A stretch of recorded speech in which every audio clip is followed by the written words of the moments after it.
Hello, good morning once again, and welcome to our Monday teaching. Well, my name is Lydia Tetolet. I work for a company called Precise Protect, and Precise Protect, we're governed and regulated by FCA, Financial Conduct Authority. So today I bring to you our number nine lessons. So we've done 1 to 9. Our first lesson was about trust. We spoke about trust fund and will. And I say it's very important if you don't have a will in place. Guys, even right now I'm dealing with the case that a man passed on and he did not leave a will. So it's a struggle. It's a pure struggle. So guys, please make sure that your will is in place. And also we spoke about trust fund. Make sure that if you have insurance, your life insurance policy is in trust. If you're not sure, or you don't know, or you want to find out more about this trust fund or will, please let me know. And then number 2, we spoke about 40% inheritance tax as well. If you have your estate is more than 325,000, which is the threshold. Anything above that is you're liable for 40% inheritance tax. And then we also spoke about number 3 was the difference between life insurance. So we do have life insurance and we have life assurance. Okay, so we spoke about that. And our number 4 was difference between terminal illness and critical illness. Okay, those two are different as well. And in fact, today our topic is about critical illness. But number 4 was the difference between terminal and critical. And then number 5 was, can anybody be insured? Yes, anyone can be insured. Do not write yourself off because you have made you have underlying medical issue and say, oh, I can never be insured. Yes, you can. So you need to get in touch with me or the office. And then we also spoke about income protection. That was our number 6, to protect your income up to at least 75% of your annual income in case you're sick, you're injured, or you're in an accident. And then number 7, we spoke about private medical cover. And I know NHS is free and NHS is trying their level best, but they are overwhelmed. So do not get yourself in the middle of NHS overwhelmed or NHS struggle. So get yourself a private medical, especially if you have young children. And then number 8, we spoke about insurance scam. And some people say, yeah, insurance don't pay. But do they? Really? All right. And then today we're talking about critical illness. So I know somebody's asked me, where can we get your videos? My videos are on Facebook. My Facebook is Lydia Tetolet. So you can go there and watch all them from number 1 to number 8. Or you can also get in touch with me and I'll send you all the videos because I know some people have done that. So today we're talking about number 9. We're talking about critical illness. So what is critical illness? Some people think that because they have critical illness already, they cannot apply for critical illness. That's true. But like I said in our topic, in our number 5 topic, can everybody be insured? Yes, they can. So even if you've had a critical illness, there is a company that can actually still cover you. But you need to get in touch with that. So I'll tell you which company that is. But yes, if you've had a critical illness, almost all the companies, almost, not all of them, will not cover you. But that's why it's good to have an advisor, because we know which company we can direct you to. Because if you had things like cancer, MS, kidney failure, liver failure, all those critical illnesses, insurance, you're high risk. So insurance will not want to cover you. All right. So critical illness.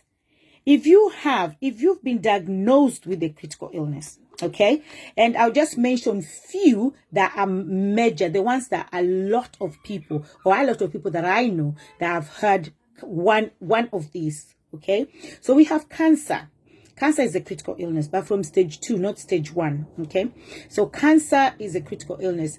Multiple sclerosis, a critical illness. Kidney failure, liver failure, stroke, heart attack.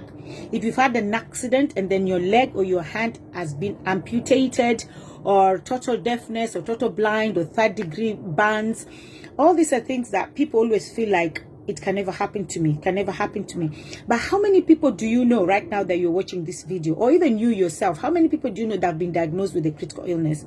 So many people. And these things are not just for one person. They're not just for your neighbor or for your enemy. They are for anybody. Nobody is immune to this kind of stuff. Anybody can be diagnosed at any given time. And yes, we'll say God forbid, but they do happen. And they do happen to human beings, not dogs or animals, human beings. Okay.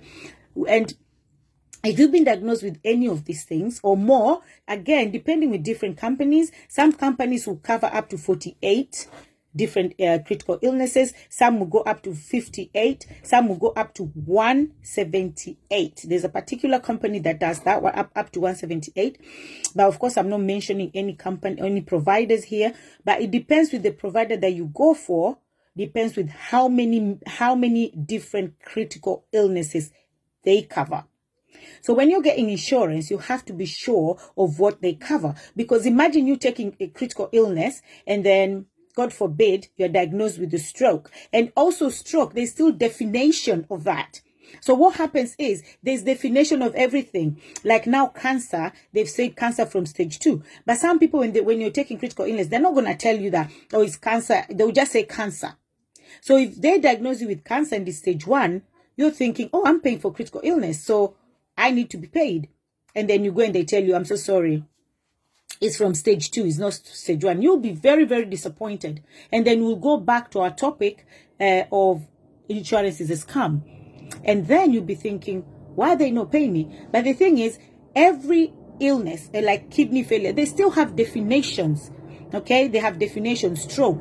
And the other thing as well is if you've been in a coma, if you've been in a coma for more than 7 days. So if you're taking critical illness and somebody just said, if you're in a coma, all right, they didn't specify to you that is you have to be in a coma for 7 days. So now you're in a coma for 2 days or 3 days, and your family or yourself, you come out of the coma and you think, wow, I have critical illness. But that's not how it works. Okay, so there's always definition of all these things that are covered as critical illness. So that's something that you really need to make sure you know what you're taking. Now, the other thing, critical illness, guys, is very important, especially with people with mortgage. How can you tell me you have a mortgage and you cannot afford to pay for your critical illness? Seriously, if anything was to happen to you, God forbid, and you've been diagnosed with a critical illness, that means, first of all, the shock. It's a shocker. You go to the hospital, they tell you, sorry, so-and-so, you have cancer, or kidney failure, liver failure, or you even have a stroke, or heart attack, whatever it is. It's a shocker. First of all, your body's like, wow, what's going to happen? Am I going to die? What's going to happen? There's that. And there's probably you can't go to work now for the longest time. I don't know how long. And probably your workplace, you don't even have a sick pay in place. And that's why you need income protection again. You don't have sick pay in place. Even if you do, your sick pay, how long can your sick pay take care of you? And nobody knows how long, if they diagnose somebody with a critical illness, are they going to be out of work? And now you have a mortgage. What happens? What happens? So if you take your critical illness, especially if you have a mortgage, it's very important. Take it in a decreasing term. So that's going to be cheap for you. But I'm telling you, critical illness is very important to have. Now, depending with your affordability, when we're giving you critical illness, we can give you up to, the way we calculate it and justify how much I'm giving you for critical illness is depending with your annual income. So if your annual income is, let's say 50K, okay? Your annual income is 50K, we can give you up to 1 year, or according to affordability, if you can afford 100K, we can give you that. If you can afford 150,000, we give you that. It depends with your affordability. Now, if you're diagnosed with a critical illness, and maybe let's just say we work with the 50K, that is your annual income, and you've been diagnosed with a critical illness, that 50K, they're going to give you all of it in a lump sum. Somebody will say, yeah, but NHS is free. Good, NHS is free, but NHS is not going to pay your rent. It's not going to pay your bills. It's not going to look after your children. Even though you've been diagnosed with a kidney failure, liver failure, you've had stroke, heart attack, you've had an accident, your leg has been amputated, the bills are still there. If you have a family, your family is still waiting for you to provide, regardless of what you have. And your children will say, I'm so sorry, mommy, I'm so sorry, daddy. And then there's a but. That but means, but I need this, but I still want this. Do you understand? So if you have critical illness, at least it's not going to make you better, but it's going to relieve you for financial burden. Because all these things, all these insurances are just to release you for financial burden. From life insurance to income protection to critical illness to all the insurances we take, is just to relieve either you, your family, for financial burden. So if you want to know more about critical illness,